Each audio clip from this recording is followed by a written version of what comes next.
నమస్తే, నా పేరు ప్రశాంతి. ఎస్ న్యూస్ కు స్వాగతం. ముందుగా హెడ్లైన్స్ చూద్దాం. క్యాంపస్ ఉద్యోగాల్లో ఏఎస్ఎన్ డిగ్రీ కాలేజ్ విద్యార్థుల జైత్రయాత్ర ఆరంభం. అంతర్జాతీయ కంపెనీ మదర్సన్ చెన్నై విభాగానికి 349 మంది విద్యార్థుల ఎంపిక. ఏఎస్ఎన్ విద్యా సంస్థల చైర్మన్, మాజీ ఎమ్మెల్యే అన్నాబత్తుని శివకుమార్ వెల్లడి. రేడియాలజీలో విస్తరిస్తోన్న సాంకేతికతతో రోగులకు మెరుగైన సేవలకు అవకాశం. విజయవాడకు చెందిన ప్రముఖ రేడియాలజిస్ట్ డాక్టర్ నాగవర ప్రసాద్ వేమూరి. తెనాలిలో ఐఎంఏలో డాక్టర్ చదలవాడ కృష్ణయ్య చౌదరి స్మారక బంగారు పతాకాన్ని స్వీకరించిన నాగవర ప్రసాద్. తెనాలిలో శ్రీ పంచముఖ ఆంజనేయ స్వామి రథోత్సవం, స్వామివారి వార్షిక బ్రహ్మోత్సవాల్లో రమణీయంగా నిర్వహణ. శ్రీ నిత్య సహాయమాత దేవాలయంలో ఘనంగా ఫిబ్రవరి పండుగ రోజంతా కొనసాగిన ఆధ్యాత్మిక కార్యక్రమాలు, సాంస్కృతిక ప్రదర్శనలు. ప్రస్తుత విద్యా సంవత్సరానికి ఏఎస్ఎన్ డిగ్రీ కాలేజ్ క్యాంపస్ ఎంపికల జైత్రయాత్ర ఆరంభమైంది. తాజాగా ఓ అంతర్జాతీయ కంపెనీ ఉద్యోగాలకు ఏకంగా 349 మంది ఫైనల్ ఇయర్ విద్యార్థులు ఎంపికయ్యారు. మారుతున్న పరిస్థితులు, కంపెనీల అవసరాలకు తగినట్టుగా ఉద్యోగ అవకాశాలను అందిపుచ్చుకోవడంలో ఏఎస్ఎన్ డిగ్రీ కాలేజ్ ముందంజలో ఉంటుందని ఏఎస్ఎన్ విద్యాసంస్థల చైర్మన్, మాజీ ఎమ్మెల్యే అన్నాబత్తుని శివకుమార్ అన్నారు. కాలేజీలో సోమవారం విలేకరుల సమావేశంలో ఆయన మాట్లాడారు. తమ college BCom, BSc, BCA final year విద్యార్థులు 349 మంది ప్రముఖ అంతర్జాతీయ కంపెనీ మదర్సన్ గ్రూప్ చెన్నై విభాగంలో ఉద్యోగాలకు ఎంపికైనట్లు వెల్లడించారు. ఆ కంపెనీలో vision systems, wiring harnesses, polymer product ఉద్యోగాలకు వీరంతా ఎంపికయ్యారని, నెలకు 20,000 రూపాయల వేతనం, పీఎఫ్, ఈఎస్ఐ, హెల్త్ ఇన్సూరెన్స్, వసతి అవకాశాలను కంపెనీ కల్పిస్తుందని తెలిపారు. ఐటీ ఉద్యోగాలతో పాటు నాన్ ఐటీ కంపెనీల్లోనూ విద్యార్థుల ఎంపికకు శిక్షణ ఇస్తున్నామని గుర్తు చేశారు. కాలేజీలో డిగ్రీ చదువుతున్న ప్రతి విద్యార్థికి ఉద్యోగం కల్పించాలి అన్న లక్ష్యంతో వివిధ కంపెనీల మానవ వనరుల విభాగాలతో తమ ప్రిన్సిపల్ డాక్టర్ రామ్చంద్ మంచి సంబంధాలను కొనసాగిస్తూ తగిన శిక్షణను ఇస్తున్నారని తెలిపారు. ఇందుకు ప్రిన్సిపాల్తో పాటు స్టాఫ్ను అభినందించారు. College principal doctor Kolasani Ramchand మాట్లాడుతూ ఉద్యోగాలకు ఎంపికైన విద్యార్థులు ఏప్రిల్ పరీక్షల తరువాత ఉద్యోగాలకు వెళతారని తెలిపారు. ఆ తర్వాత ఎంబీఏ చేయగలిగితే 3-4 ఏళ్లలో మంచి కెరియర్ను నిర్మించుకునే అవకాశం ఉందన్నారు. ఎంపికైన విద్యార్థులను అభినందించారు. ఈ రాష్ట్రంలో నాగార్జున యూనివర్సిటీలో అలాగే దేశవ్యాప్తంగా ఎన్నో అరుదైన రికార్డులని ఏషియన్ కాలేజీ నమోదు చేసుకుంటానని చాలా సంతోషపడుతున్న చైర్మన్గా. ఎందుకంటే ఆల్ ఇండియా లెవెల్లో ఏషియన్ కాలేజ్ బెస్ట్ డిగ్రీ కాలేజెస్గా రికార్డు సాధించడం, అలాగే ఈ స్టేట్లో Asian degree college one of the best కాలేజీగా క్యాంపస్ రిక్రూట్మెంట్స్, అలాగే క్వాలిటీ ఎడ్యుకేషన్. ఆ క్రమంలోనే ఈ సుదీర్ఘ 36 సంవత్సరాల కాలేజీ చరిత్రలో ఎంతోమంది మధ్యతరగతి పేద విద్యార్థులకి ఇదో మంచి ప్లాట్ఫామ్ అయింది. ప్రతి సంవత్సరం కాలేజీలో చదువుతున్న ప్రతి స్టూడెంట్కి ఉద్యోగ అవకాశాలు పెంపొందించే దానికోసం మేనేజ్మెంట్ దగ్గర నుంచి ప్రిన్సిపల్ రామచంద్రారు, స్టాఫ్ ఎంతో కష్టపడతా ఉన్నారు. సినారీ మారినప్పుడల్లా ఎవ్రీ 5 ఇయర్స్కి, ఎవ్రీ 10 ఇయర్స్కి ఆపర్చునిటీ సినారీ మారుతూ ఉంది. ఒకప్పుడు ఐటీ డామినేషన్ ఉంటే ఒక 10 ఇయర్స్ తర్వాత మళ్ళీ చేంజ్ అవుతూ ఉంది. నాన్ ఐటీ ఇంపార్టెన్స్ వస్తూ ఉంది. అలా సినారీ మారినా జాబ్ ఆపర్చునిటీ దేంట్లో ఉంటే ఆ అవకాశాలని ఏషియన్ కాలేజీ స్టూడెంట్స్కి అందించటంలోనే ఈ కాలేజీ ప్రత్యేకత, రామచంద్ర గారి కృషి. ఏదైనా ఐటీ జాబ్ అవ్వచ్చు, నాన్ ఐటీ జాబ్ అవ్వచ్చు, ఈ కాలేజీలో చదివే స్టూడెంట్కి ఉద్యోగ భద్రతని, వాడి కాళ్ళ మీద వాడు నిలబడే విధంగా కాలేజీ నుంచి, క్యాంపస్ నుంచి ఉద్యోగానికి పంపించే కార్యక్రమం. దాంట్లో భాగంగానే ఈరోజు ప్రముఖ ఇంటర్నేషనల్ కంపెనీ మదర్సన్ గ్రూప్ నిజంగా చెన్నై సంబంధించిన ఈ కంపెనీ ఏషియన్ డిగ్రీ కాలేజీలో క్యాంపస్ రిక్రూట్మెంట్ చేసి 349 మంది ఏషియన్ డిగ్రీ కాలేజీలో చదువుతున్న BSc computer science, BCA, BCom స్టూడెంట్స్ని 349ని ఎట్ ఏ టైం సెలెక్ట్ చేసుకోవటం. 349 మంది మెంబర్స్ అనేది ఏషియన్ కాలేజీ గతంలో కూడా చాలాసార్లు ఇంకెంతకన్నా ఎక్కువ కూడా తీసుకొచ్చింది. ఇది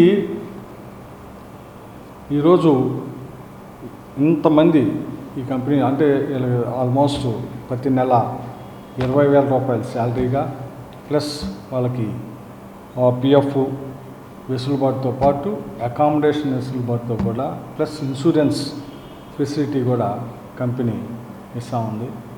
సో మదర్ సన్ గ్రూప్స్కి ఇంకొకసారి కాలేజ్ చైర్మన్గా కృతజ్ఞతలు చెబుతూ, అలాగే కాలేజీలో నేను ఇంత చెప్పినట్టు ప్రతి సంవత్సరం కాలేజ్ అప్డేట్ అవుతుంది. కాలేజ్ అప్డేట్ అవటం అంటే ప్రిన్సిపల్, స్టాఫ్, ఇన్ఫ్రాస్ట్రక్చర్ ఈ అప్డేట్ అయితేనే కాలేజ్ స్టూడెంట్స్కి బెనిఫిట్స్ అది. సో దీన్ని రాబోయే 2 సంవత్సరాలు, రాబోయే 4 సంవత్సరాలు, రాబోయే 5 సంవత్సరాలు ఒక మంచి ప్రణాళికతో ఇంత మంచి ప్లాట్ఫామ్ వేసాం కాబట్టి ప్రతి సంవత్సరం నెక్స్ట్ ఇయర్ స్టూడెంట్ భవిష్యత్తు ఏంటని ప్రిన్సిపల్ రామచంద్ర ఆలోచిస్తున్నాం కాబట్టే ఈ అచీవ్మెంట్. ఇది ఎవరైనా ఆషామాషిగా వచ్చే అచీవ్మెంట్ కాదు, లేకపోతే ఏదో ఇన్ఫ్లుయెన్స్తో చేసే కాదు. ఇది ఎంతో కాలేజీలో college principal, college infrastructure, students కోసం, స్టూడెంట్స్ని ప్రపంచంలో ఏ కంపెనీల్లో ఏ రకంగా జాబ్ ఆపర్చునిటీ ఉంది వాటికి అనుగుణంగా ట్రైన్ చేయటం, ఇవన్నీ ఏషియన్ కాలేజీ సుమారు 20 సంవత్సరాల క్రితం క్రియేట్ చేసిన లైఫ్ స్కిల్స్. ఆ లైఫ్ స్కిల్సే అది ఉద్యోగం అయినా వాడు ఒక వ్యక్తిగా సమాజంలో ఒక మంచి వ్యక్తిగా, ఒక మంచి పౌరుడిగా, మంచి డిసిప్లిన్ మ్యాన్గా సమాజంలోకి ఈ రెండు ఉపయోగపడతాం. సో మరొక్కసారి రామచంద్ర గారి వాళ్ళ టీంకి కంగ్రాట్స్ చెబుతూ, అలాగే మదర్సన్ గ్రూప్కి 349 మంది స్టూడెంట్స్ని ఈ క్యాంపస్ నుంచి. ప్రముఖ ఇంటర్నేషనల్ కంపెనీ మదర్సన్ గ్రూప్ గత వారంలో ఏషియన్ డిగ్రీ కాలేజ్ క్యాంపస్కి వచ్చి చెన్నైలో ఉన్న వాళ్ళ మ్యానుఫ్యాక్చరింగ్ యూనిట్స్, వీళ్ళు విజన్ సిస్టమ్స్, అలానే వైరింగ్ హార్నెసెస్ అంటాము, అంటే పెద్ద పెద్ద వెహికల్స్లో ఉపయోగించే కేబుల్ మ్యానుఫ్యాక్చరింగ్, అలానే కెమెరాసు, డిజిటల్ సిస్టమ్ మ్యానుఫ్యాక్చరర్స్ అనమాట. వీళ్ళు వాళ్ళ production department, quality control, computer system management side jobs కోసం బీఎస్సీ, బీకామ్ అండ్ బీసీఏ స్టూడెంట్స్లో 349 మందిని వాళ్ళు సెలెక్ట్ చేసుకోవటం జరిగింది. మనము ఏషియన్ డిగ్రీ కాలేజ్ మొదటి నుంచి కూడా మా ప్రీతమ కరెస్పాండెంట్ చైర్మన్ గారు అన్నాబత్తుల శివకుమార్ గారు ప్రతి విద్యార్థికి ఉద్యోగం వచ్చేటట్టే చేయాలి మనము. ఎందుకంటే జనరల్గా యావరేజ్ ఫ్యామిలీస్ పిల్లలు డిగ్రీ చదువుతున్నారు, ఆ కుటుంబంలో ఒక ఉద్యోగం వచ్చినట్టు కాలేజ్ చేయగలిగితే మనము సరైన న్యాయం ఈ కాలేజీలో చేరినందుకు చేస్తామనే ఉద్దేశం గత 10-15 సంవత్సరాల నుంచి పనిచేస్తున్నాం. ఆ క్రమంలో ఐటీకి ఎంత ఇంపార్టెన్స్ ఇస్తామో నాన్ ఐటీ కంపెనీస్ కూడా అంతే ఇంపార్టెన్స్ ఇస్తా. చాలా ఉద్యోగ అవకాశాలు ఉన్నాయి, అది పిల్లలకి తెలియచేస్తా. జాబ్ గ్లామర్ నుంచి బయటకు వచ్చి కెరియర్ పాయింట్ ఆఫ్ వ్యూలో ఎలాంటి ఆలోచన చేస్తే ఆ స్టూడెంట్ స్కిల్ సెట్కి సూటబుల్ జాబ్స్ చేసుకుంటే కనుక అతి తక్కువ కాలంలో వాళ్ళ భవిష్యత్తులో ముందుకెళ్ళడానికి అవకాశం ఉంది. ఇలాంటి జాబ్స్ ప్రొడక్షన్ సైడ్ వెళ్ళి ప్రొడక్షన్ మేనేజ్మెంట్కి ఇండియాలో మ్యానుఫ్యాక్చరింగ్ యూనిట్స్ బాగా పెరుగుతున్నాయి. దాని మూలంగా వీళ్ళకి ఎంత ఎక్స్పీరియన్స్ ఈ సెక్టర్లో ఉంటే దానికి తోడు వాళ్ళు ఆన్లైన్లో ఎంబీఏ కనుక చేయగలిగితే కెరియర్లో నెక్స్ట్ 3-4 ఇయర్స్లోనే వాళ్ళు చాలా మంచి శాలరీకి వెళ్ళడానికి కూడా అవకాశం ఉందన్నమాట. అందుకని అవన్నీ దృష్టిలో పెట్టుకుని వివిధ విభాగాలకు చెందిన కంపెనీలని కాలేజీకి ఇన్వైట్ చేసి రిక్రూట్మెంట్ చేస్తున్నాం. ఈ సందర్భంగా అన్ని విధాల ఈ రిక్రూట్మెంట్స్కి కంపెనీస్ ప్యాకప్ చేస్తా కావాల్సిన రిసోర్సెస్ ప్రొవైడ్ చేస్తున్న మా చైర్మన్ శ్రీ కుమార్ గారికి ప్రిన్సిపల్గా సమాజం అభివృద్ధిలో ముస్లిం ఇమాములు మౌజన్ల ప్రాముఖ్యత ఎంతో ఉందని రాష్ట్ర వక్ఫ్ బోర్డు డైరెక్టర్ మొహమ్మద్ ఇస్మాయిల్ బేగ్ అన్నారు. రాష్ట్ర వక్ఫ్ బోర్డు డైరెక్టర్ మహమ్మద్ ఇస్మాయిల్ బేగ్ ఆధ్వర్యంలో సోమవారం చెంచుపేట అమరావతి ఫ్లాట్స్లోని మసీదులో తెనాలి నియోజకవర్గంలోని ఇమాంలు మౌజన్లతో ఆత్మీయ సమావేశం నిర్వహించారు. ప్రస్తుత పరిస్థితుల్లో ఇమాంలు మౌజన్ల స్థితిగతులు, ఆర్థిక పరిస్థితులు, వాటిని ఏ విధంగా అధిగమించాలి, సామాజికంగా వారు నిర్వహించాల్సిన పాత్ర అనే అంశాలను చర్చించారు. సమావేశానికి 30కి పైగా మసీదుల నుంచి ఇమాం మౌజన్లు హాజరయ్యారు. హాజరైన పెద్దలందరికీ ఇస్మాయిల్ బేగ్ ధన్యవాదాలు తెలియజేశారు. ఇవాళ ఇమాం మౌజన్లతో ఆత్మీయ సమావేశం నిర్వహించడానికి ప్రధాన కారణం నేటి ఈ ప్రపంచంలో వీళ్ళకు వస్తున్న అతి తక్కువ జీతాలతో అనండి లేదా వీళ్ళు పడుతున్న ఇబ్బందులను కానీ తెలుసుకొని వీళ్ళకు మనం ఏ విధంగా సహాయం చేయగలం ప్రభుత్వం ద్వారా తెలుసుకోవటం, అలాగే సామాజికంగా వీళ్ళ మీద ఎటువంటి బాధ్యతలు ఉన్నాయి, ఆ బాధ్యతలను సక్రమంగా నిర్వహించకపోతే వచ్చే సమస్యలు ఏంటి, నిర్వహిస్తే వచ్చే ఉపయోగాలు ఏంది అని కూడా వాళ్ళతో చర్చించడం జరిగింది. అదేవిధంగా పిల్లల చదువుల కోసం, అదేవిధంగా ఏదైనా చిన్న తరహా వ్యాపారాలు చేసుకోవాలంటే రుణాలు ఏ విధంగా పొందాలి. రుణాలు అంటే ఇక్కడ వడ్డీ కాదండి, రుణం అంటే సబ్సిడీ, మనం తీసుకునే దానికన్నా తక్కువ ఇచ్చేదాన్ని సబ్సిడీ రుణం అంటారు. కాబట్టి అది మాట్లాడచ్చు. ఎందుకంటే ఇస్లాంలో వడ్డీ తీసుకున్నా ఇచ్చినా రెండు తప్పే కాబట్టి ఆ వడ్డీ అనే దాన్ని ఖండిస్తూ చెప్తున్నాను క్లారిటీ. వీటన్నిటి మీద కూడా డిస్కషన్ చేయడం జరిగింది. అదేవిధంగా ఏదైతే సమస్య మనం ప్రస్తుతం సోషల్ మీడియాలో ఎక్కువగా ఎదుర్కొంటున్నామో, నార్త్ సైడ్ జరుగుతున్న విషయాలు, మసీదుల్లో కానీ మదర్సాల్లో కానీ ఇట్లా జరుగుతుంది అనేది మనం ఎక్కువగా దుష్ప్రచారాన్ని చేస్తున్నామో, అటువంటి దుష్ప్రచారాన్ని మనం ఏ విధంగా దాన్ని మనం ఖండించగలం, దానికి మనం తీసుకోవాల్సిన చర్యలు ఏంటి అనేది కూడా డిస్కషన్ చేయడం జరిగింది. ఇందులో అందరూ కూడా ఐకమత్యంగా ఒక విషయం చేద్దాము అని ఒప్పుకున్నారు. అది ఏంటంటే రాబోయే రోజుల్లో ముందు ఒక మసీదులో, మా మసీదు నుంచే ప్రారంభిస్తున్నాము, నెలలో ఒకరోజు ఎవరైతే ఇతర హిందూ సోదరులు కానీ క్రిస్టియన్ సోదరులు కానీ ఉన్నారో వాళ్ళని మైక్ ద్వారా అనౌన్స్ చేసి మీరు మసీదుకి రండి అని మేము ఆహ్వానించడం జరుగుతుంది. మేము ఏ విధంగా దీని ఇస్లాంని ఫాలో అవుతున్నాము, ఏ విధంగా అమలు చేస్తున్నాం అనేది వాళ్ళకి ఎక్స్ప్లెయిన్ చేయడం జరుగుతుంది. దీనివల్ల ఇద్దరి మధ్య ఏదైతే గ్యాప్ సోషల్ మీడియా ద్వారా ఏర్పడుతుందో దాన్ని తగ్గించాలి అనేది మా యొక్క ప్రధాన ఉద్దేశము. సామాజికంగా ఇప్పుడున్న పరిస్థితుల్లో అది కూడా అవసరం కాబట్టి దాని మీద కూడా చర్చించడం జరిగింది. అదేవిధంగా వాళ్ళకు వస్తున్న ఇబ్బందులను ఏ విధంగా తొలగించాలి అనే దాని మీద కూడా డిస్కషన్ జరిగింది. ఇదంతా కూడా ఇంకా రాబోయే ఒక వారం 10 రోజుల్లో ఇప్పుడు ఇమాము మౌజన్లతో ఏ విధంగా అయితే నేను ఆత్మీయ సమావేశం నిర్వహించానో ఈ సమావేశం నిర్వహించడానికి మా గౌరవ మంత్రివర్యులు నాదెండ్ల మనోహర్ గారి అనుమతితో, అలాగే మా వక్ఫ్ బోర్డ్ చైర్మన్ అయినటువంటి అబ్దుల్ అజీజ్ గారి ద్వారా అనుమతి తీసుకొని మాత్రమే ఇది నిర్వహించడం జరిగింది. రాబోయే రోజుల్లో ఎవరైతే ముతవల్లీలు కమిటీలు ఉన్నారో వాళ్ళను కూడా పిలిపించి వీళ్ళకి చేయగలిగే మేలేంటి, వాళ్ళు పడుతున్న ఇబ్బంది ఏంటి, వీళ్ళకి మేలు చేయడానికి అనేది కూడా వాళ్ళ దగ్గర నుంచి క్లారిటీ తీసుకొని వీళ్ళ సమస్యలు వాళ్ళ సమస్యలను ఒక ప్రాజెక్టు వర్క్ లాగా వక్ఫ్ బోర్డ్ చైర్మన్ గారికి అలాగే ఫైనాన్స్ మినిస్టర్ ఆంధ్ర రాష్ట్రం మొత్తం మీద బహుశా ఇది మొట్టమొదటిసారి ఇలాంటి ఒక ప్రోగ్రాం చేయటం, అది మా ఆంధ్రప్రదేశ్ వక్ఫ్ బోర్డ్ డైరెక్టర్ అయిన మా తెనాలికి చెందిన ఇస్మాయిల్ బేగ్ గారికే సాధ్యమైందని నేను తెలియజేస్తున్నాను. నాకు తెలిసినంత వరకు ఆంధ్ర రాష్ట్రంలో ఇలాంటి సమావేశం ఇప్పటి వరకు ఏ రోజు జరగలేదు. ఇది మొట్టమొదటిసారి జరుగుతుంది. ఇందులో ఇమాంల సమస్యలేంటో తెలుసుకోవడం జరిగింది, ముఅజ్జిన్ల సమస్యలేంటో తెలుసుకోవడం జరిగింది. సమాజంలో మా ముస్లింల వివాహాల విషయంలో జరుగుతున్న తప్పులు కానీ లేదా ఏమన్నా ఇబ్బందులు ఉన్నాయి అన్నీ తెలుసుకోవడం జరిగింది. అదేవిధంగా రాబోయే రోజుల్లో ఇమాంలకు ముఅజ్జిన్లకు ముస్లిం సోదరుల కోసం ఏమేమి చేయాలన్న ఒక తపన మా డైరెక్టర్ ఇస్మాయిల్ గారిలో ఉందో అదంతా ఇక్కడ. పేదల వైద్యుడిగా గుర్తింపు పొందిన డాక్టర్ చదలవాడ కృష్ణయ్య చౌదరి విగ్రహాన్ని తెనాలి బండ్పై ప్రతిష్ఠించడానికి ఆయన కుటుంబానికి అనుమతిని ఇవ్వాలని డాక్టర్ కె అనిల్ కుమార్ కోరారు. పట్టణానికి చెందిన ప్రముఖ వైద్యుడు డాక్టర్ చెదలవాడ కృష్ణయ్య చౌదరి 37వ వర్ధంతి సందర్భంగా ఆదివారం రాత్రి ఘనంగా నివాళులర్పించారు. ప్రకాశం రోడ్డులోని ఆసుపత్రి ప్రాంగణంలో గల డాక్టర్ చెదలవాడ కృష్ణయ్య చౌదరి విగ్రహానికి పూలమాలలు సమర్పించారు. ఐఎంఏ భవనంలో కృష్ణయ్య చౌదరి స్మారక బంగారు పతాకాన్ని స్వీకరించేందుకు తెనాలి వచ్చిన విజయవాడకు చెందిన ప్రముఖ రేడియాలజిస్ట్ వేమూరు నాగవర ప్రసాద్ ఈ కార్యక్రమంలో పాల్గొన్నారు. ఒకప్పుడు తెనాలిలో ప్రభుత్వ ఆసుపత్రిలో లేని వైద్య సేవలను డాక్టర్ కృష్ణయ్య చౌదరి అందించారని వక్తలు చెప్పారు.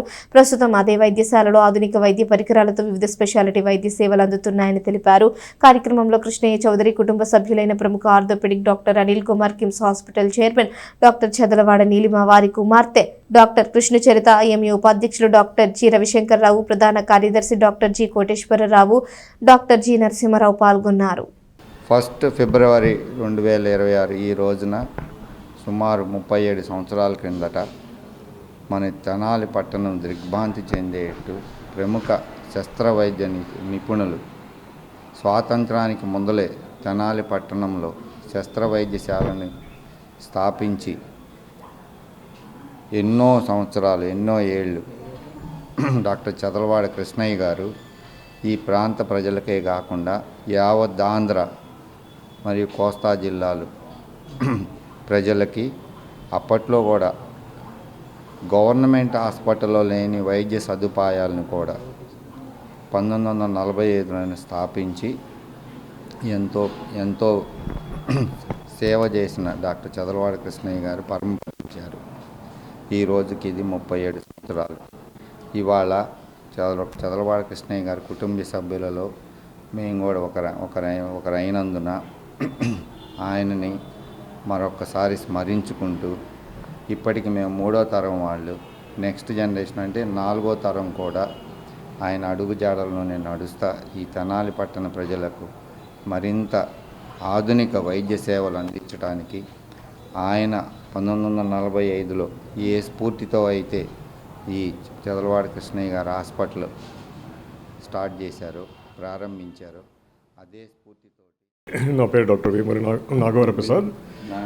నేను విజయవాడ స్వర్ణ స్కాన్స్ మేనేజింగ్ డైరెక్టర్ని. All India radiology and imaging association national విభాగానికి గత సంవత్సరం నేను ప్రెసిడెంట్గా కూడా పనిచేశాను. ఈ సంవత్సరం విజయవాడ ఇండియన్ మెడికల్ అసోసియేషన్కి అధ్యక్షుడిగా కూడా ఉన్నాను. చెదలవాడ కృష్ణయ్య చౌదరి గారు అంటే నేను గుంటూరులో పుట్టి పెరిగాను, కానీ మా స్వస్థలం గోవాడ. మా చిన్నప్పటి నుంచి చెదలవాడ కృష్ణయ్య చౌదరి గారు అంటే ఒక ఐకాన్. డాక్టర్లకి టీచర్లకే టీచర్ ఆ టైప్ ఆఫ్ గౌరవం ఆయనకి ప్రతి ఇంట్లోనే ఉంది. ఇంట్లో ప్రతి ఒక్కళ్ళు ఎవరొకళ్ళు, ఇంక్లూడింగ్ మా ఇంట్లోతో సహా, ఆరోగ్యంగా కానీ, చావుబతుకుల మధ్య బతికి కానీ, లేకపోతే ఎన్నో ప్రమాదకరమైన సిచ్యువేషన్ల నుంచి, జబ్బుల్లో నుంచి బయటకు వచ్చిన దానికి కృష్ణయ్య చౌదరి గారి రోల్ చాలా ఉంది. మా చిన్నప్పుడు అంతా కథలుగా విని మేము పెరిగాము. ఇది ఒక ఇన్స్పిరేషన్గా పెరిగాము మేము కూడా ఈ రీజియన్ నుంచి ఉన్న వాళ్ళందరికీ. చెదలవాడ కృష్ణయ్య చౌదరి గారు అంటే చాలా ఫెమిలియర్ ఫేస్, ఫెమిలియర్ నేమ్. చూసినా చూడకపోయినా కానీ చిన్నపిల్లల దగ్గర నుంచి మా దగ్గర నుంచి చాలామందికి ఆ పేరు అనేది ప్రతి ఇంట్లో నానేది ఒక పేరు అనేది. ఈరోజు అంతటి గొప్ప వ్యక్తి ఎండోమెంట్ ఓరేషన్ చెప్పే అదృష్టం నాకు కలిగినందుకు, ఆ అవకాశం నాకు ఇచ్చినందుకు తెనాలి ఐఎంఏ వారికి, ఎస్పెషల్లీ నా గుడ్ ఫ్రెండ్ వారి కుటుంబ సభ్యులైన డాక్టర్ అనిల్ కుమార్ గారికి ఎంతో ధన్యవాదాలు చెప్తున్నాను. ఇది రేడియాలజీ మీద ఫ్యూచర్లో ఏం జరగబోతుంది, దానివల్ల మన మెడికల్ ప్రాక్టీస్లు ఎలా మారబోతున్నాయి, దానివల్ల పేషెంట్స్కి ఎంత ఉపయోగం జరగబోతుంది అనే దాని గురించి ఈరోజు నేను లెక్చర్ చేయబోతున్నాను. ఇంకా ఈ అవకాశం ఇచ్చిన తెనాలి ఇండియన్ మెడికల్ అసోసియేషన్ వారికి. శ్రీ పంచముఖ ఆంజనేయ స్వామి వారి రథోత్సవం పురవీధుల్లో రమణీయంగా జరిగింది. అన్ని చోట్ల పలువురు భక్తులు స్వామివార్లను దర్శించుకున్నారు. స్థానిక షరఫ్ బజార్లోని శ్రీ సువర్చల సమేత శ్రీ పంచముఖ ఆంజనేయ స్వామివారి దేవస్థానంలో స్వామివారి వార్షిక బ్రహ్మోత్సవాలు వైభవంగా కొనసాగుతున్నాయి. ఉత్సవాల్లో భాగంగా ఆదివారం రాత్రి శ్రీవారి రథోత్సవం నిర్వహించారు. స్వామి అమ్మవార్లను ప్రత్యేకంగా అలంకరించిన రథంపై వేంచేసి పట్టణ పురవీధుల్లో గ్రామోత్సవం జరిపారు. మేళతాళాలు, మహిళల కోలాటం, వివిధ వేషధారణలతో పట్టణ పురవీధుల్లో స్వామివారి రథోత్సవం కమనీయంగా సాగింది. సోమవారం ఆలయ ప్రాంగణంలో వసంతోత్సవం, పూర్ణాహుతి కార్యక్రమం, ధ్వజారోహణ, ద్వాదశ ప్రదక్షిణలను అర్చకులు, పండితులు వైఖనస ఆగమోక్తంగా జరిపారు. ఆలయ వంశ పారంపర్య అర్చకులు రొంపిచెర్ల శ్రీనివాసమూర్తి నేతృత్వంలో జరిగిన ఉత్సవంలో విశేష సంఖ్యలో భక్తులు పాల్గొన్నారు. ఆలయ కార్యనిర్వహణాధికారి హరిప్రసాద్ పర్యవేక్షించారు.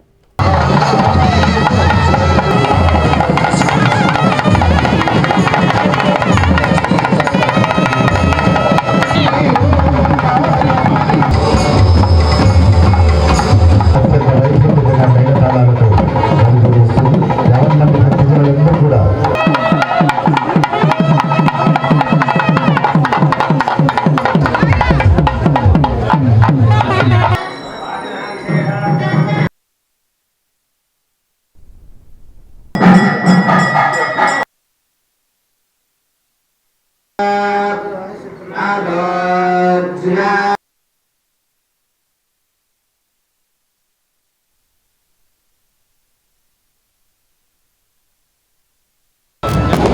సువర్చల సమేత ఆంజనేయ స్వామి వారి దేవస్థానం షరఫ్ బజార్ నందు వార్షికంగా జరిగే బ్రహ్మోత్సవాల్లో భాగంగా మాఘపౌర్ణమి సందర్భంగా ఈరోజు స్వామివారి రథోత్సవం కన్నుల పండుగగా జరుగుతుంది. ఈ కార్యక్రమంలో మా వంశపారపర్య ధర్మకర్త కుటుంబ సభ్యులు నిఖిల్ శాండిల్య గారు, మా అర్చక స్వామి అయిన శ్రీనివాసమూర్తి గారు, కిరణ్ గారు, సురేష్ గారు వాళ్ళ ఆధ్వర్యంలో ఘనంగా జరుగుతున్న ఈ కార్యక్రమంలో మీరు భక్తులందరూ పాల్గొని పద్మశాలి సంఘం వారు స్వామివారికి వస్త్రాలు సమర్పించున్నారు. మీరు తదితర భక్తులందరూ పాల్గొని ఘనంగా పట్టణం షరాఫ్ బజార్లో వేయించేసి ఉన్నటువంటి సువర్చల సమేత పంచముఖ ఆంజనేయ స్వామి వారి దేవస్థానంలో వార్షిక బ్రహ్మోత్సవ కార్యక్రమాలు జరుగుతున్నవి. కార్యక్రమాల్లో భాగంగా నేడు రథోత్సవం భక్తుల సహకారంతో అంగరంగ వైభవంగా జరుగుతోంది. కార్యక్రమాల్లో భాగంగా రేపు చక్రస్నానం, పూర్ణాహుతి కార్యక్రమాలు జరుగుతాయి. కావున భక్తులందరూ పాల్గొని అన్ని కార్యక్రమాలు విజయవంతం చేసి యావత్ భారతదేశంలోనే అరుదైన ఆలయంగా విరాజిల్లుతున్నటువంటి శ్రీ పంచముఖ ఆంజనేయ స్వామి ఆలయంలో గత 6 రోజులుగా స్వామివారి వార్షిక బ్రహ్మోత్సవాలు వైఖాన సాగమోత్సవంగా పాంచానిక దీక్షతో ఎంతో వైభవంగా జరుగుతున్నాయి. మాఘశుద్ధ పౌర్ణమి నాడు పర్వదినాన్ని పురస్కరించుకుని ఈ రోజున శ్రీవారి రథోత్సవాన్ని తెనాలి పట్టణ పురవీధుల్లో కన్నుల పండుగ నిర్వహించడం జరుగుతుంది.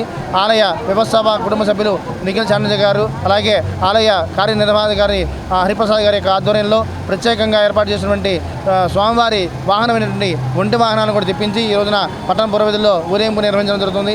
అలాగే ఈ కార్యక్రమంలో విశేషంగా భక్తులు పాల్గొని స్వామిని దర్శించడం జరిగింది. ఈ యొక్క రథోత్సవాన్ని పురస్కరించుకుని పద్మశాలి బహుత్తమ సంఘం వారు, అలాగే భావనారేశ్వర దేవస్థానం తరఫున స్వామివారికి పట్టు వస్త్రాలు సమర్పించడం జరిగింది. అలాగే అనేక మంది ప్రముఖులు కూడా ఈ యొక్క కార్యక్రమంలో పాల్గొని స్వామివారి రథోత్సవంలో పాల్గొని స్వామి ఆశీస్సులు పొందడం జరిగింది. ఈ యొక్క బ్రహ్మోత్సవాలు ఈ నెల 3వ తేదీ వరకు జరుగుతాయి. అలాగే 4వ తేదీన విశేషంగా తిరుప్పావడ సేవా కార్యక్రమం జరుగుతుంది. పట్టణ చెంచుపేటలోని నిత్య సహాయమాత దేవాలయంలో ఏటా ఫిబ్రవరి 2న జరిగే పూజా ఉత్సవాన్ని ఘనంగా నిర్వహించారు. రోజంతా జరిగిన వేడుకల్లో పట్టణ పరిసర గ్రామాల నుంచి భక్తులు పెద్ద సంఖ్యలో పాల్గొన్నారు. ప్రపంచంలో మరియమ్మ అనేక ప్రాంతాల్లో వివిధ పేర్లతో దర్శనమిస్తారని తెలిసిందే. ఆ క్రమంలో తెనాలిలో నిత్య సహాయమాతగా పూజలను అందుకుంటున్నారు. చెంచుపేటలోని నిత్య సహాయమాత దేవాలయంలో ఏటా జరిగే పండుగను సోమవారం ఘనంగా జరుపుకున్నారు. 20 ఏళ్లుగా గురుత్వ సేవలో ఉన్న యుఎస్కు చెందిన రెవరెండ్ నూతలపాటి జయబాబు నిర్వహణలో సమిష్టి దివ్య బలిపూజతో కార్యక్రమాలను ఆరంభించారు. అనంతరం నిత్య సహాయమాత స్వరూపంతో తేరు ప్రదక్షిణ చేశారు. బెంగళూరు ప్రావిన్స్కు చెందిన provincial superior Gurusri reverend father Edward Joseph Raju నిర్వహణలో సమిష్టి దివ్య బలి పూజను చేశారు. Vijayawada pastoral central director Gurusri reverend Vijayaraju బావను వాక్య పరిచర్య చేశారు. ప్రత్యేక పూజలు, సాంస్కృతిక ప్రదర్శనలు రాత్రి పొద్దుపోయే వరకు కొనసాగాయి. కోయస్లీవా గురుశ్రీ ఆంటోనీ విన్సెంట్, గురుశ్రీ గోటివాడ విజయ్ కుమార్, కన్యాస్త్రీలు, ఉపదేశులు, ఉత్సవ కమిటీ సభ్యులు పర్యవేక్షించారు. 9 రోజులు జరిగే ఈ పర్వదినం తొలి రోజైన గత నెల 24వ తేదీన ఆంటోనీ విన్సెంట్ నిత్య సహాయమాత పతాకావిష్కరణతో ఉత్సవాలను ప్రారంభించారు. అక్కడి నుంచి నవదిన ప్రార్థనలు జరిగాయి. ఒక్కరోజు చర్చ్ పరిధిలోని కొన్ని గ్రామాలకు చెందిన విశ్వాసులు హాజరయ్యారు. దివ్య సత్ప్రసాద ఆశీర్వాదం, దివ్య బలి పూజ, ఆధ్యాత్మిక ప్రసంగాలు జరిగాయి.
ప్రభువు విన్నవించింది, వారికి ద్రాక్షారసం లేదు, వారికి ఆనందం లేదు, వారి జీవితంలో ఆశ లేదు, నిరాశతో నిస్పృహతో అవమానాలు పాలవుతున్నారు. వారిని రక్షించండి, వారికి అద్భుతం చేయండి అని చెప్పేసి ఒక చిన్న మాట చెప్పింది మనందరి కోసం సహోదరి సహోదరులారా. అందుకనే మనం ఎప్పుడైతే మన కంఫర్ట్ జోన్ నుంచి, మనం ఎప్పుడైతే మన సుఖమైనటువంటి ఆ యొక్క ప్రదేశం నుంచి ముందుకు వెళ్ళి ధైర్యంతో దేవుని సన్నిధిలో విన్నవించుకుంటామో, ధైర్యంగా జీవిస్తామో, సాహసోపేతంగా జీవిస్తామో, దేవుని తల్లి మరియ తల్లి మనందరి కోసం కూడా అలాగే ప్రార్థిస్తుంది.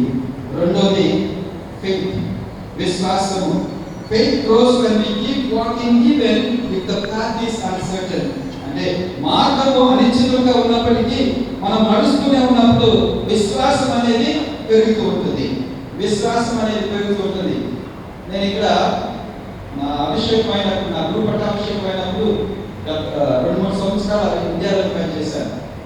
మన గ్రామంలో మన విచారాల గురించి కూడా అంత కన్ఫ్యూషన్ పెట్టారు. అంటే వాళ్ళు తీసుకురాసిన అక్కడ ముద్దకి వచ్చేస్తున్నప్పుడు మన తెలుగు రాష్ట్రాల్లో అన్ని ప్రదేశాల్లో తిరిగి ప్రసంగం చెప్తూ ఉన్నారు. ఆ సమయంలో సడన్ గా మా ప్రొఫెసర్ ఫాదర్ గారు అన్నాడు, బాబు నువ్వు అమెరికా పంపిస్తున్నా అన్నాడు 2009. నేను 4 రోజుల పాటు సమాధానం చెప్పాను. 4 రోజులు సమాధానం చెప్పాను. ఎందుకంటే ఇంత బిజీగా ఉన్నా నేను అమెరికా నేనేం చేస్తాను, నాకు అని చెప్పేసి కాకుండా 2-3 సార్లు ఫోన్ చేశాను. 4వ సారి ఫాదర్ థామస్ మా గురువు గారు పిలిచి, ఎందుకు బాబు గారు నన్ను కూర్చోబెట్టి క్లాస్ ఇచ్చి ఆయన ముందు కూర్చోబెట్టి ఆయన ముందే చూపించారు. నాథుని యందు ప్రియ సహోదరి సహోదరులారా, తెనాలి పుర ప్రముఖులకు అలాగనే ప్రజలకు అందరికి కూడా నిత్య సహాయ మాత మహోత్సవ శుభాకాంక్షలు తెలియజేస్తూ ఉన్నాను. ఈరోజు ఆర్సిఎం చర్చ్ సెంచుపేటలో ఉన్నటువంటి దేవాలయంలో నిత్య సహాయ మాత మహోత్సవాలను గత నెల 24వ తారీఖున ప్రారంభించి ఈరోజు మహోత్సవ కార్యక్రమానికి అంతా కూడా సంసిద్ధమై భక్తులు విశ్వాసులందరూ కూడా భక్తియుతంగా పాల్గొని ఆ తల్లిని ప్రార్థించి ఆమె ద్వారా అనేక మేలులు పొంది ఉన్నారు. ఈ సందర్భంలో అనేక మంది గురు పుంగవులు మా మధ్యకు వచ్చి వాక్య పరిచయం చేసి దివ్య పూజాబలిని సమర్పించి భక్తుల యొక్క కోరికలను అన్నిటిని కూడా దేవాదేవునికి విన్నవించి ఆ విధంగా వారి యొక్క కోరికలు విన్నపాలన్నీ కూడా తల్లి నిత్యసమ ద్వారా లభింపజేయటానికి ఎంతగానో దోహదపడిందని మేము గర్వంగా చెప్పగలం. ఆ తల్లి మధ్యస్థ ప్రార్థన ద్వారా ఎంతోమంది సంతానం లేని వారికి సంతాన వరాన్ని, అలాగనే అనేక వ్యాధి బాధలతో బాధపడుతున్న వారికి స్వస్థతను, అలాగనే ఆర్థిక ఇబ్బందుల్లో ఉన్నటువంటి వారికి ఉపశమనాన్ని ఆ తల్లి యొక్క ప్రార్థన ద్వారా అనేక కుటుంబాల్లో వారికి లభించిందని, అదేవిధంగా సాక్ష్యాలు ఎంతోమంది సాక్ష్యాలు విన్నపాల రూపంలో ఈ 9 రోజులు జరిగినటువంటి నవదిన ప్రార్థనలో చెప్పడం అనేది మనం చూసాం. కాబట్టి ప్రియ సహోదరి సహోదరులారా, ఈరోజు సాయంత్రం 6 గంటలకి దివ్య పూజా బలి, పండగ పూజా బలి ఉంటుంది. నిర్వహణ మా రక్షక సభకు చెందినటువంటి ప్రొవిన్షియల్ సుపీరియర్ అయినటువంటి ఎడ్వర్డ్ జోసెఫ్ రాజు గారి నిర్వహణలో జరుగుతుంది. వాక్య పరిచర్య విజయవాడ మేత్రాసనానికి చెందినటువంటి పాస్టర్ సెంటర్ డైరెక్టర్ విజయరాజు బావాను వారు వాక్య పరిచర్య చేస్తారు. అలాగని మిగతా గురు పుంగవులు అందరూ కూడా ఈ యొక్క కార్యక్రమంలో పాల్గొని ఈ యొక్క మహోత్సవాన్ని ఘనంగా చేసుకోవడానికి వారందరూ కూడా సాయంత్రం రాబోతున్నారు. కాబట్టి పుర ప్రముఖులకు అలాగని ప్రజలకు అందరికి కూడా మేము ఆహ్వానం పలుకుతూ ఉన్నాము. అందరూ కూడా విశేషంగా వచ్చి ఆ తల్లి నిత్య సహాయ మాతను దర్శించుకొని మీ యొక్క వ్యక్తిగత కుటుంబ అవసరాల కొరకు ప్రార్థించవలసిందిగా మేము అందరినీ కూడా సాదరంగా ఆహ్వానిస్తూ ఈ సందర్భంలో మీ అందరికీ నిత్య సహాయ మాత మహోత్సవ శుభాకాంక్షలు తెలియజేస్తూ ఉన్నాను. ఇట్లు విచారణకర్తలు Poya Srivayya, Vijay Kumar, father Vincent Anthony, వీరి ద్వారా మీ అందరికీ కూడా ఆ నిత్య సహాయ మాత పండుగ శుభాశీస్సులు అందజేస్తున్నారు. తమ సమస్యల పరిష్కారం కోరుతూ తెనాలి పరిసర ప్రాంతాలకు చెందిన పలువురు ప్రజా సమస్యల పరిష్కార వేదికలో అర్జీలను సమర్పించారు. స్థానిక సబ్ కలెక్టర్ కార్యాలయంలో సోమవారం ప్రజా సమస్యల పరిష్కార వేదికను నిర్వహించారు. కార్యాలయ పరిపాలనాధికారి శ్రీధర్ బాబు వివిధ ప్రాంతాల నుంచి వచ్చిన ప్రజల నుంచి అర్జీలను స్వీకరించారు. వారి సమస్యలను తెలుసుకున్నారు. నిర్ణీత వ్యవధిలోగా పరిష్కరిస్తామని హామీ ఇచ్చారు. మధ్యాహ్నం వరకు మొత్తం 13 అర్జీలు వచ్చాయి. వీటిలో పంచాయతీరాజ్ విభాగానికి సంబంధించిన అర్జీలు అత్యధికంగా 8 ఉన్నాయి. మున్సిపాలిటీ పరిధిలోని 3, పోలీస్ శాఖకు సంబంధించిన సమస్యలపై 2 అర్జీలు ఉన్నాయి. ఆయా విభాగాలకు అర్జీలను పంపి పరిష్కారానికి కృషి చేస్తామని శ్రీధర్ బాబు తెలిపారు. సమావేశంలో వివిధ ప్రభుత్వ శాఖల అధికారులు పాల్గొన్నారు. రేడియాలజీ విభాగంలో విస్తరిస్తున్న సాంకేతిక పరిజ్ఞానంతో రాబోయే రోజుల్లో మరింత మెరుగైన వైద్య చికిత్సలకు అవకాశం ఉంటుందని ప్రముఖ రేడియాలజిస్ట్ డాక్టర్ నాగవర ప్రసాద్ వేమూరి అన్నారు. పట్టణానికి చెందిన ఒకనాటి పేదల వైద్యుడు తన వైద్యం హస్తవాసితో వేలాది మందికి ఆరోగ్యాన్ని ప్రసాదించిన డాక్టర్ చదలవాడ కృష్ణయ్య చౌదరి స్మారక బంగారు పథకం ప్రధానోత్సవం ఆదివారం రాత్రి ఘనంగా నిర్వహించారు. బోసు రోడ్డులోని ఐఎంఏ హాలులో ఏర్పాటైన వైద్యుల సమావేశానికి ఐఎంఏ తెనాలి అధ్యక్షుడు డాక్టర్ కె శ్యాంప్రసాద్ అధ్యక్షత వహించారు. డాక్టర్ కృష్ణయ్య చౌదరి బంగారు పతాకాన్ని విజయవాడకు చెందిన ప్రముఖ రేడియాలజిస్ట్ స్వర్ణ స్కాన్స్ అధినేత డాక్టర్ నాగవర ప్రసాద్ వేమూరికి ప్రదానం చేశారు. ఈ సందర్భంగా డాక్టర్ నాగవర ప్రసాద్ రేడియాలజీ భవిష్యత్ వైద్య చికిత్సలో ప్రభావం అనే అంశంపై డాక్టర్ కృష్ణయ్య చౌదరి స్మారకోపన్యాసం చేశారు. రేడియాలజీ విభాగంలో వస్తున్న మార్పులు, వాటి ప్రయోజనాలు, రోగులకు ఎలాంటి ప్రయోజనాన్ని కలిగిస్తాయి అనేది ఆయన తన ప్రసంగంలో వివరించారు. డాక్టర్ చదలవాడ కృష్ణయ్య చౌదరి వ్యక్తిత్వాన్ని, గుణగణాలను, పేదలకు ఆయన అందించిన వైద్య సేవలను వక్తలు సమావేశంలో స్మరించుకున్నారు. ఐఎంఏ తెనాలి ఉపాధ్యక్షులు డాక్టర్ జి రవిశంకర్, ప్రధాన కార్యదర్శి డాక్టర్ జి కోటేశ్వర ప్రసాద్, కోశాధికారి డాక్టర్ తాడిబోయిన అఖిలేష్, సంయుక్త కార్యదర్శి doctor T Rakesh, doctor Krishnaiah Chowdary కుటుంబ సభ్యులు doctor K Anil Kumar, doctor Neelima, doctor K Krishna Charitha, doctor C Anukrishna, doctor C Rishikrishna, doctor A Krishna Sandeep, doctor K Murali, పలువురు సీనియర్ వైద్యులు పాల్గొన్నారు. డాక్టర్ చదలవాడ కృష్ణయ్య చౌదరి గారి జ్ఞాపకార్థం తెనాలి ఐఎంఏ హాల్ నందు డాక్టర్ వేమూరి నాగవరప్రసాద్ గారిని, ఆయన రేడియాలజిస్టు, ఆయన్ని మేము ఇన్వైట్ చేశాము ఐఎంఏ తెనాలి బ్రాంచ్ తరపున. వారు రేడియాలజీ విభాగంలో చాలా పేరు తెచ్చుకున్నారు. చాలా మంచి జర్నల్స్లోనూ అట్లానే ఎన్నో విదేశాలలోకి వెళ్ళి వారు లెక్చర్స్ అవి ఇచ్చారు. వారి ద్వారా ఈరోజు మేము రేడియాలజీ విభాగం నందు రేడియాలజీలో వచ్చే లేటెస్ట్ మార్పులు, అవి పేషెంట్స్కి ఎట్లా ఉపయోగపడతాయి, నెక్స్ట్ జనరేషన్ రేడియాలజీ ఎట్లా ఉండబోతుంది అనే టాపిక్ మీద చాలా మంచి అవగాహన సదస్సు. వారు ఫస్ట్ సర్జన్ అండి మన ఆంధ్రప్రదేశ్లో. ఆయన చిన్నతనం నుంచి కష్టపడి చదివి సర్జరీ అవ్వాలనే పట్టుదలతో ఆయన కష్టపడి చదివి చేసుకొని ఆయన ప్రాక్టీస్ చేసి 50 పడకల ఆసుపత్రిని ఆయన ఫస్ట్ పెట్టారు, మొదటి ఆసుపత్రి. ఆ కాలంలో పెట్టమంటే చాలా గొప్ప అండి. పెట్టి ఆ కారణం సర్జరీ చేయటమే చాలా గొప్ప, చాలా రిస్క్తో కూడింది. అప్పుడు పరికరాలు లేవు, ఎనస్థీసియా డాక్టర్ లేరు. సో ఇవన్నీ లేని కాలంలో వాళ్ళే డాక్టర్ గారే ముర్తి ఇవ్వటం, వాళ్ళే ఆపరేట్ చేయటం జరిగేది. అలాంటి కాలంలో వాళ్ళ ప్రాక్టీస్ చేసి ఆయన చాలా ఎంతోమంది ప్రాణాలు కాపాడారు. అలాంటి ఆయన సేవల్ని స్మరణ కోసం డాక్టర్ చదలవాడ కృష్ణయ్య గారి గోల్డ్ మెడల్ ఒరేషన్, వాళ్ళ ఫ్యామిలీ మెంబర్స్ 3 జనరేషన్స్ ఉన్నారు. వాళ్ళు ఇవాళ డాక్టర్ నాగవరప్రసాద్ గారు సీనియర్ మోస్ట్ రేడియాలజిస్టు, చాలా ఎక్స్పీరియన్స్డ్ రేడియాలజిస్ట్. ఆయన అన్ని ఫీల్డ్స్లోనూ ఉన్నారు. ఆయన అసోసియేషన్ ప్రెసిడెంట్గా కూడా ఉన్నారు. జర్నల్స్, అకాడమిక్స్ అన్నిట్లో ఆయన పాల్గొనడం జరిగింది. అలాంటి వారిని గోల్డ్ మెడల్ ఇవ్వాలని ఫ్యామిలీ మెంబర్స్, మేము ఐఎంఏ మెంబర్స్ డిసైడ్ చేసుకొని ఆయన మా ఆహ్వానాన్ని మన్నించి ఇవాళ లెక్చర్ ఇవ్వడానికి. ఒంగోలులో జరిగిన జాతీయ స్థాయి కరాటే కుంఫు పోటీల్లో తమ విద్యార్థులు పలు పథకాలను సాధించినట్లు హరిహంసిక మాస్టర్ ఆర్ట్స్ నిర్వాహకుడు చిన్న మాస్టర్ తెలియజేశారు. బోధిధర్మ మార్షల్ ఆర్ట్స్ అకాడమీ ఆధ్వర్యంలో అకాడమీ వ్యవస్థాపకులు బోధిధర్మ డి వెంకటేష్ నాయకత్వంలో జాతీయ స్థాయి కరాటే కుంఫు పోటీలు ఆదివారం ఒంగోలులోని మాంటిస్సోరీ పబ్లిక్ స్కూల్లో ఘనంగా నిర్వహించారు. రాష్ట్రంలోని వివిధ జిల్లాల నుంచి సుమారు 300 మంది విద్యార్థులు పాల్గొన్నారు. ఈ పోటీల్లో తెనాలికి చెందిన హరిహంసిక మార్షల్ ఆర్ట్స్ అకాడమీ విద్యార్థులు విశేష ప్రతిభ కనబరిచారు. కటాస్ విభాగంలో వివిధ బెల్ట్ కేటగిరీలలో వర్షిత, నిధి, రిత్విక, నిహాస్, భానుప్రసాద్, కార్తికేయ బంగారు పతకాలు సాధించారు. కుమిటేలోని వివిధ విభాగాల్లో సిహెచ్ హర్షిత్, ఓ కీర్తన సాయి, ఎస్ సాలిక, ఎస్ సాయి చరణ్, సాయిరెడ్డి బంగారు పతకాలు సాధించినట్లు వివరించారు. అకాడమీ ప్రధాన శిక్షకులు ఎం సత్యనారాయణ తెలియజేసి విద్యార్థులను అభినందించారు.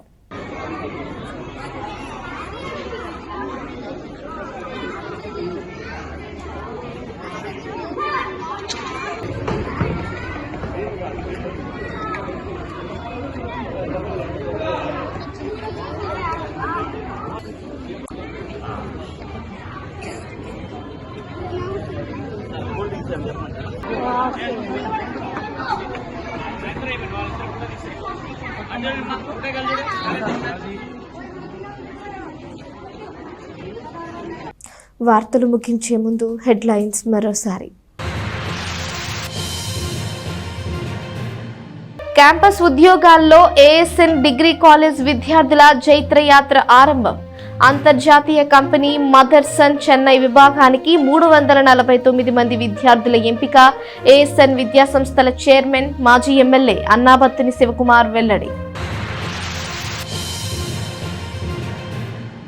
రేడియాలజీలో విస్తరిస్తోన్న సాంకేతికతతో రోగులకు మెరుగైన సేవలకు అవకాశం. విజయవాడకు చెందిన ప్రముఖ రేడియాలజిస్ట్ డాక్టర్ నాగవర ప్రసాద్ వేమూరి.